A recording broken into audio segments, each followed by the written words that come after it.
The record Berry Gordy tried to kill that became Motown's greatest album.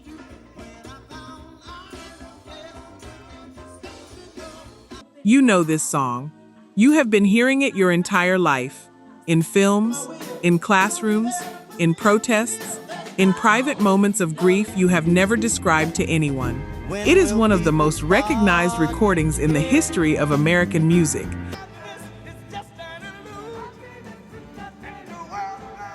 But knowing the song and knowing what it cost to make it, what it took to get it out of a drawer and into the world, those are two entirely different kinds of knowing. Let me give you the second one.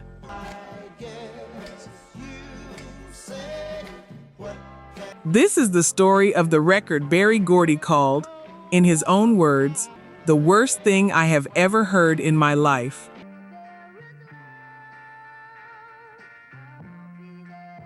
The record he tried to stop, the record that became not just Motown's greatest album, but, by the eventual verdict of history, the greatest album anyone ever made.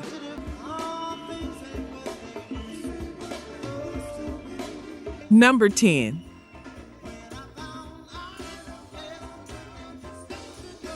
Before I tell you what happened to this record, I need to tell you who Marvin Gaye was inside the Motown machine. Because without that picture, the refusal makes no sense.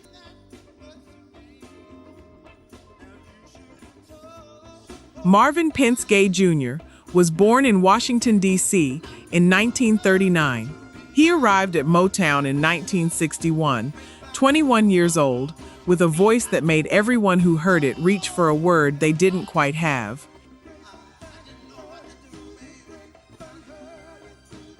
He could move between gospel and jazz and pop with a precision that sounded effortless. He sang like the space between the notes mattered as much as the notes themselves.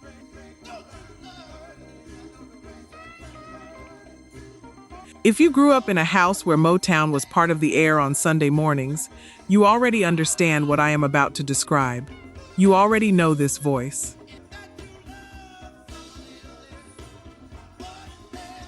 By 1968, Marvin Gaye was one of the most successful artists in Motown history. I heard it through the grapevine, 4 million copies. The fastest-selling Motown single at that time, the man had commercial credentials that most artists would have traded entire careers for.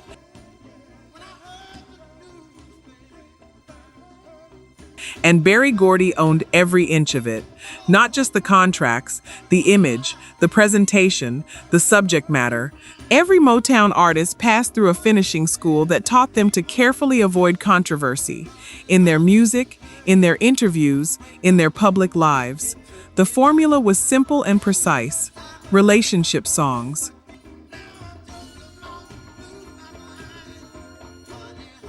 Three-minute love stories, clean, commercial, and careful.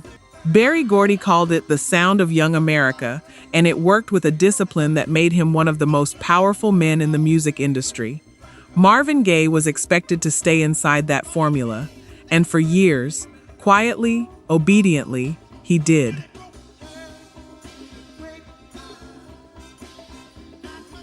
But something had been building since at least 1965. Since the Watts riots, since a DJ interrupted his own song on the radio with news of the burning, and Gaye later told a biographer, "With the world exploding around me, how am I supposed to keep singing love songs?"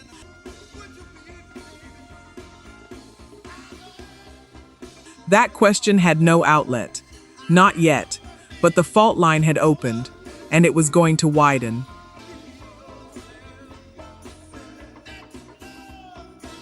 Number 9.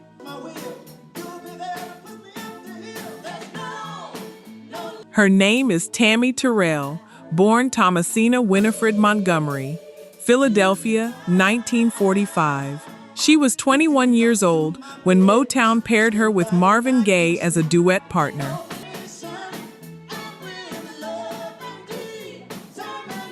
Let me tell you what they made together.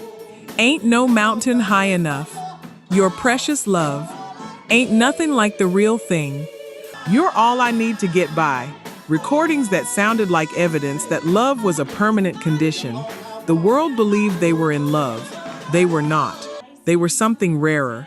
Two voices that made each other sound like the best version of what the human voice could do.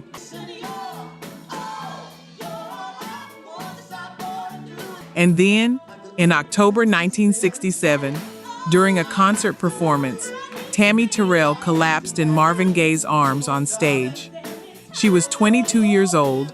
She had a malignant brain tumor. She would endure a series of surgeries in the years that followed. Marvin Gaye never recovered from the moment he felt her fall.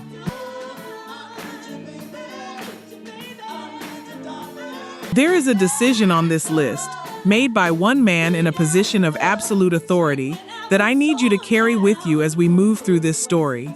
Not an accident, not a miscalculation, a deliberate decision made with full knowledge of what was being denied.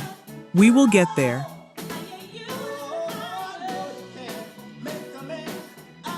Tammi Terrell died on March 16, 1970. She was 24 years old, and the industry moved on, with the speed that only industries manage. Gaye did not move on. He went into seclusion. He stopped performing live entirely. For months, he refused to enter a recording studio.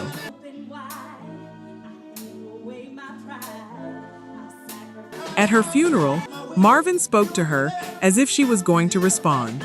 I had such emotional experiences with Tammi and her subsequent death, he told a British music publication in 1971, that I don't imagine I'll ever work with a girl again.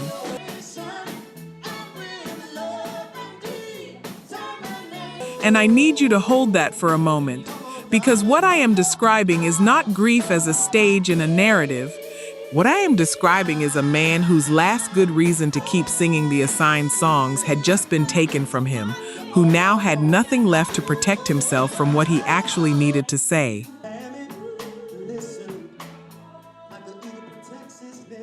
Tammi Terrell's death is not a footnote in the story of what's going on. It is one of the foundations on which the whole thing rests.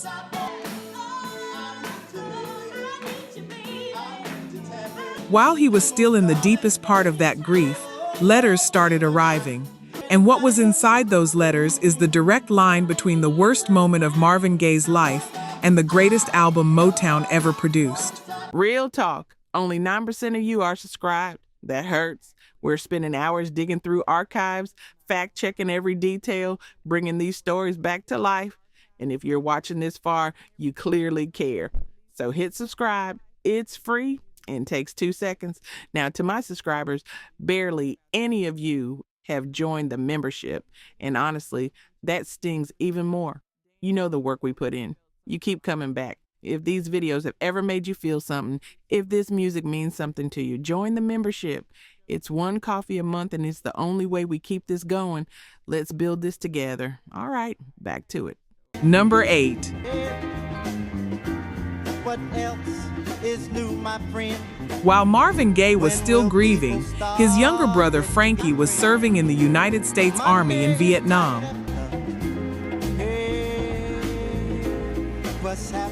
Let me tell you who Frankie Gaye was. He answered the draft. He served 3 years overseas. And while he was there, he wrote letters to his older brother. Letters written with the specificity of someone who had seen things he could not make sense of and needed the one person he trusted most to hold the weight of them alongside him. Those letters described combat. They described death. They described what it felt like to be a young man sent thousands of miles from home into a conflict that, by 1969 and 1970, fewer and fewer people believed had a justifiable end. Frankie Gaye wrote all of it down and sent it to Marvin. Marvin Gaye read every letter.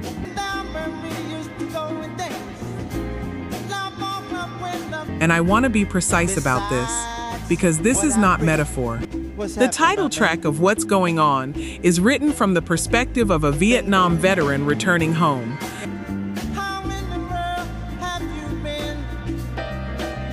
The What's Happening Brother track on the album is directly drawn from Frankie's experience.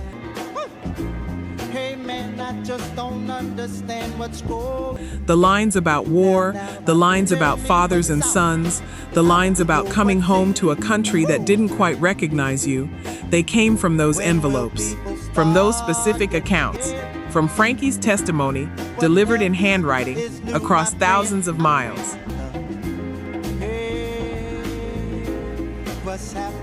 When Frankie returned to civilian life in 1970, the conversations continued in person, and if the letters had opened a door, those conversations took it off the hinges.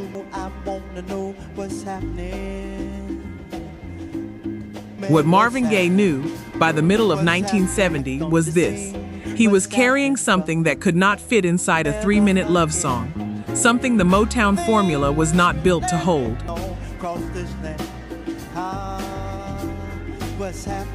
He needed a different kind of music, and one was already waiting for him, in the most unexpected hands.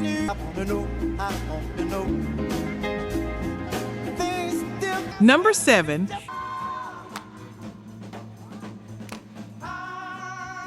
His name is Ronaldo Obie Benson. He was a member of the Four Tops, one of Motown's signature groups, and his name does not appear on nearly enough lists. Let me tell you why it belongs here.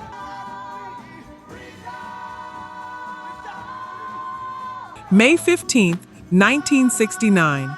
The Four Tops are traveling by tour bus, and they arrive in Berkeley, California. On that specific day, a day that would later be called Bloody Thursday, California's governor had ordered law enforcement to clear protesters from a parcel of land students had turned into what they called People's Park.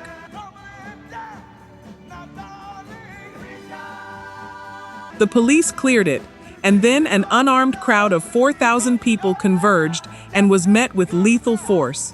1 person killed, 1 person permanently blinded, 128 people hospitalized. Obie Benson watched it from the window of that tour bus.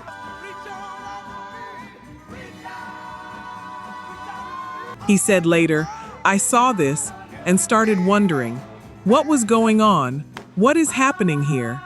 One question led to another. Why are they sending kids far away from their families overseas? Why are they attacking their own kids in the streets?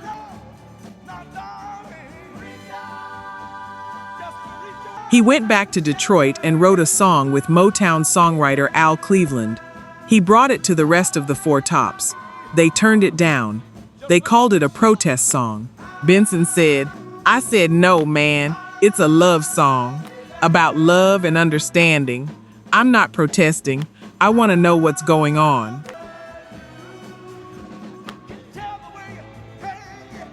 He offered it to Joan Baez.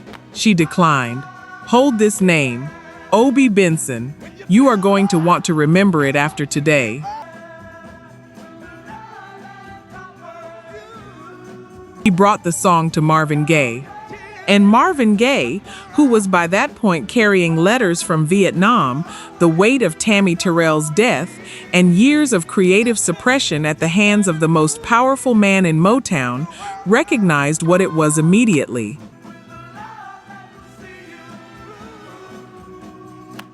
He rewrote sections of it. He reworked the melody. He added his own experience, his brother's experience, his grief, his accumulated rage made quiet. He called it "What's Going On."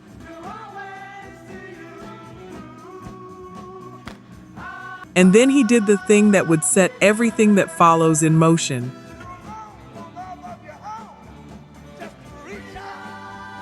He picked up the phone and called Berry Gordy, who was on vacation in the Bahamas, to tell him what he had.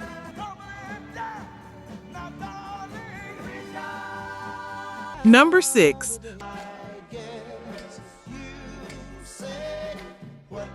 Marvin Gaye recorded the sessions for "What's Going On" before he ever had Berry Gordy's permission to do it.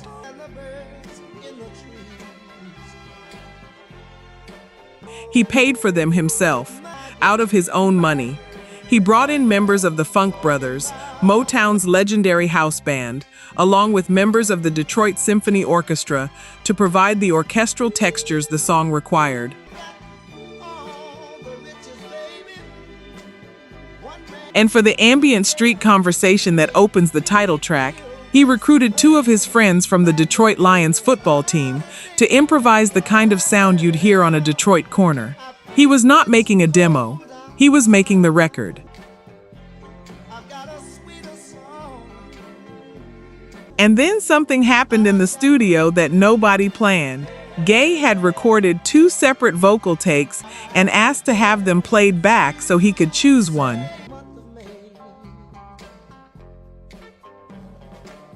The sound engineers accidentally played both simultaneously.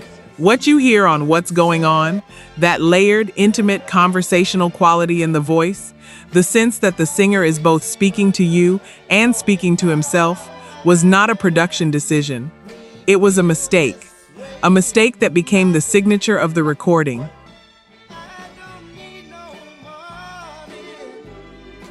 He finished the session, delivered what he had made to Berry Gordy, and then Gordy said the thing that should be written prominently in every account of the music industry's history of getting things catastrophically wrong. He called it the worst thing I have heard in my life.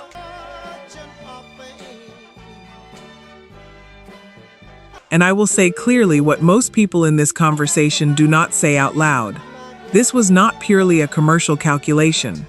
The Motown formula was built, precisely and deliberately, around not alarming white radio programmers, not unsettling white audiences, not testing the patience of the industry structures that had allowed Berry Gordy to build an empire.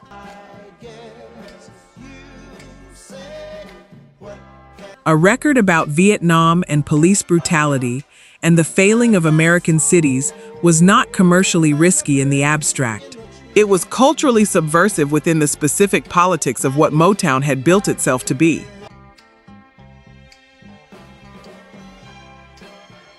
Gordy did not want this record to exist because it said things Motown had built its entire brand around never saying.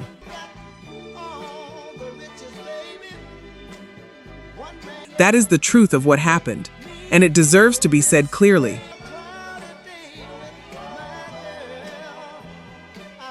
Number 5.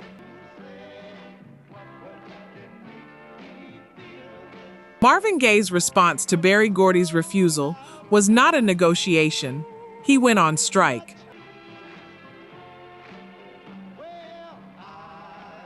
He informed Motown that he would not record another song for the label until What's Going On was released as a single. No counteroffer, no revision, no middle ground. The recording existed. He wanted it released. Until that happened, the man whose voice Motown had built a significant portion of its catalog around would not enter another studio.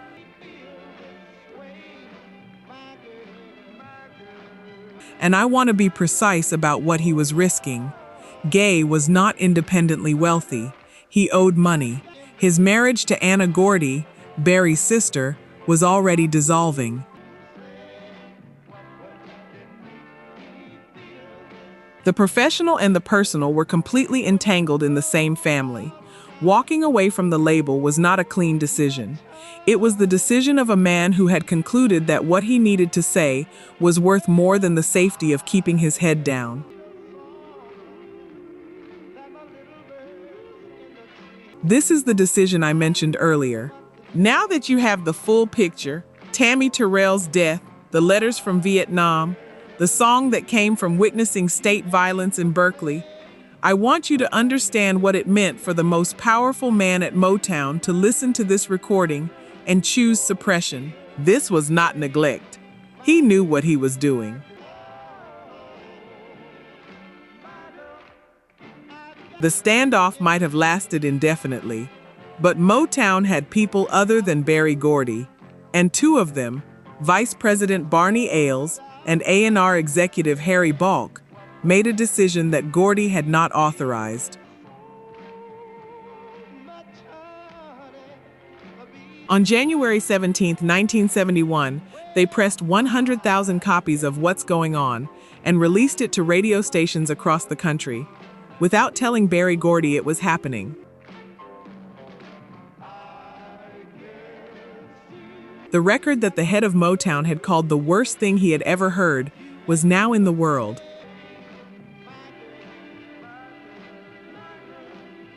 Number 4. Within the first week, 200,000 copies had sold. The initial pressing of 100,000 moved so quickly that Motown had to order another 100,000 copies just to meet the demand that already existed.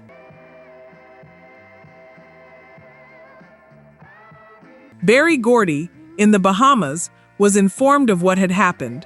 He came home, and I felt the same way when I found this. Take a second with it.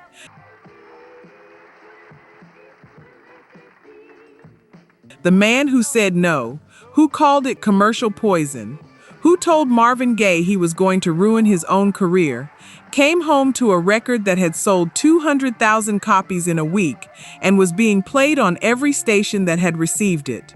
He drove to Marvin Gaye's home, not to argue. The numbers had made argument impossible.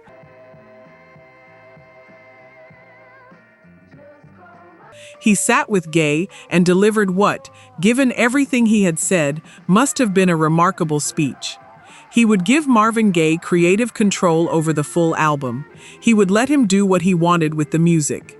One condition: the album had to be finished within 30 days, by the end of March.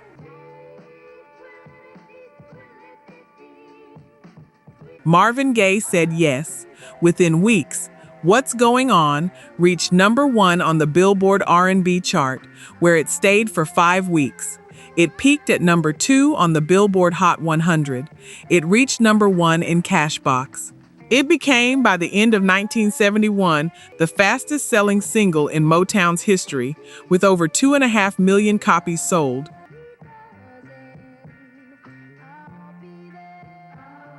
The obedient star, the man inside the machine, the man who was told his record was the worst thing his boss had ever heard, got a 30-day window to finish the greatest album Motown would ever produce.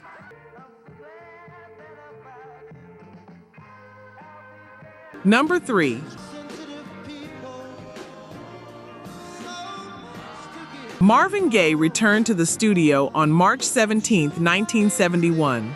The rhythm tracks and core recordings went down at Hitsville, the same building where Berry Gordy had built his empire, where so many of the songs that defined Motown had first been committed to tape.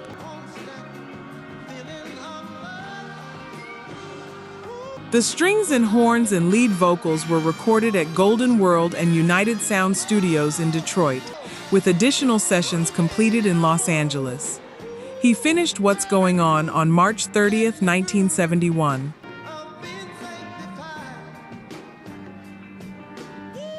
"10 Business Days," the album that had been refused, suppressed, and called unreleasable, recorded in 10 business days. Hold that number, let it sit there.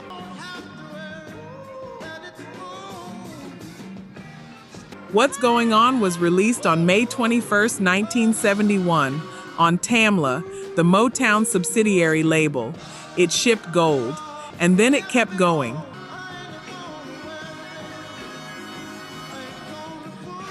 Three singles from one album, all 3 reached number 1 on the R&B chart, the title track for 5 weeks. Mercy Mercy Me, The Ecology, for 2. Inner City Blues, Make Me Wanna Holler, for 2 more. That was 9 weeks atop the R&B chart from a single album.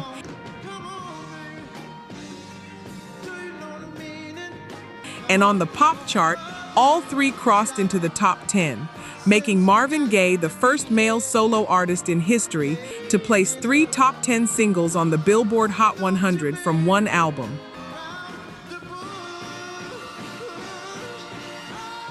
The album itself peaked at number 6 on the Billboard 200, number 1 on the Soul LPs chart for 9 weeks, where it remained for 58 weeks across 1971 and 1972.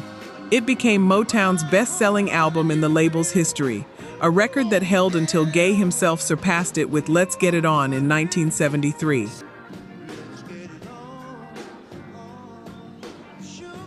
Billboard named him Trendsetter of the Year, Rolling Stone, in its 1972 assessment, called the record the most important and passionate record to come out of soul music, delivered by one of its finest voices.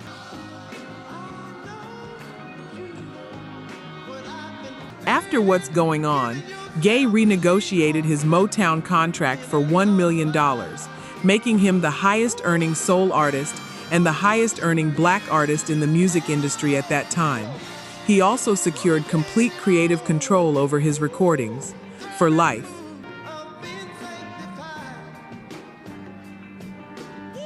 Number 2.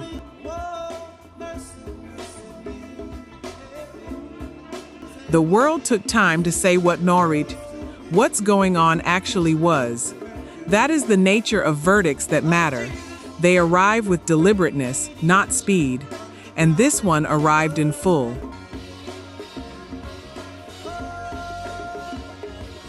In 1998, 27 years after its release, What's Going On was inducted into the Grammy Hall of Fame, not as a historical artifact, as a recognition that the recording had been central to the conversation about what popular music was capable of from the moment it existed.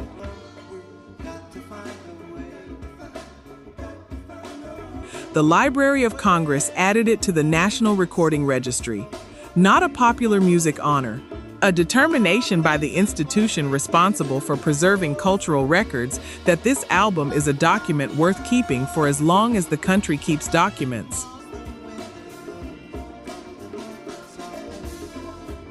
Rolling Stone, in its original 2003 list of the 500 greatest albums of all time, ranked What's Going On at number 6, the highest-ranked Motown album in history.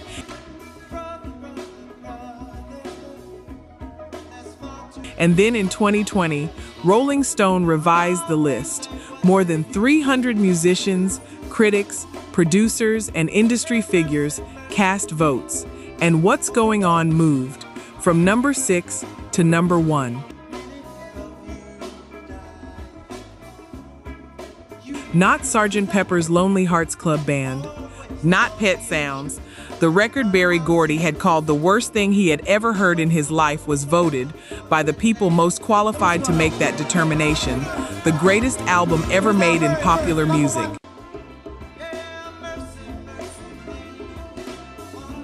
The Guardian ranked it number 1 on its list. NME ranked it number 1 on its list. More than 40 international critics' lists of the top 100 records ever made included.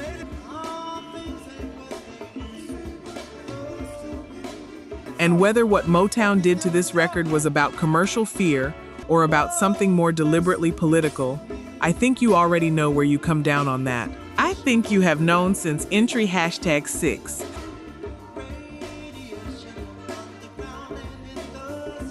I have been building toward number 1 since the first frame of this video, and what I am about to tell you is different from everything that came before it.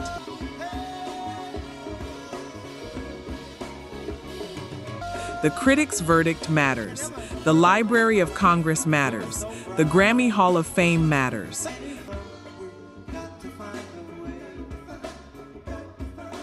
Number 1.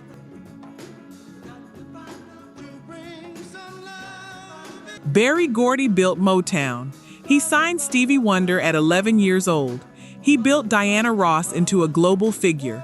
He assembled the Temptations, the Four Tops, the Jackson 5.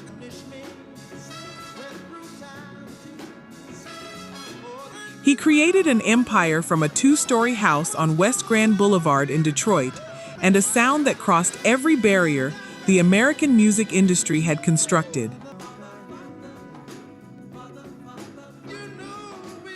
He was not a fool. He was not a villain. He was a man who had built something extraordinary by staying inside boundaries he understood. And when something arrived that broke those boundaries, he said no.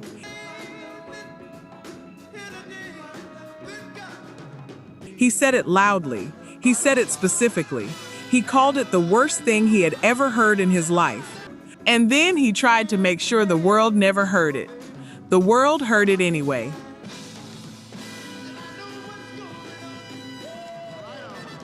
In the years that followed What's Going On, Berry Gordy was asked about it many times. He gave different answers in different rooms. He acknowledged the initial reluctance. He tried occasionally to construct the commercial logic of it.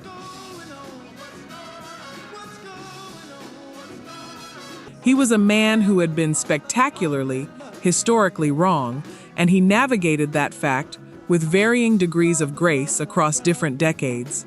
But eventually he said the thing, the sentence that puts the whole story in its proper place.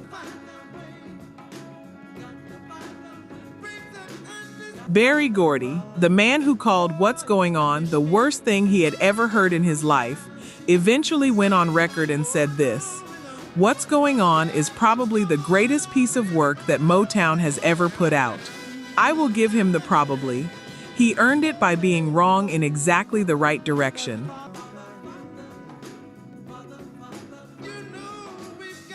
But I want you to sit with what that sentence contains. The man who had the authority to stop it, who exercised that authority, who called it commercial poison and an act of career suicide, came to the conclusion, in his own words, on the record, that it was the greatest thing his company ever produced.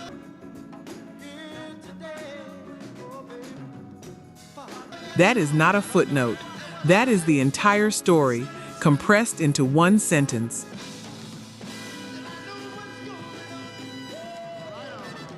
Marvin Gaye is gone. He was shot and killed by his father on April 1st, 1984, one day before his 45th birthday.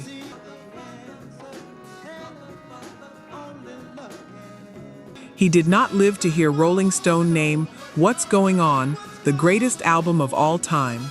He did not see the Grammy Hall of Fame induction, or the Library of Congress designation, or the 40-plus international critics who put it at the top of every list they made.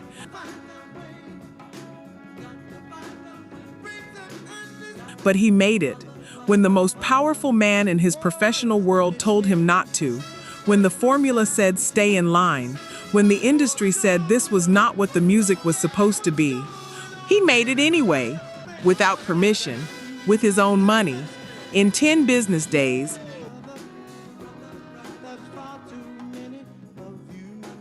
And 50 years later, when the most qualified people in the world are asked to name the greatest album in the history of popular music, they name this one.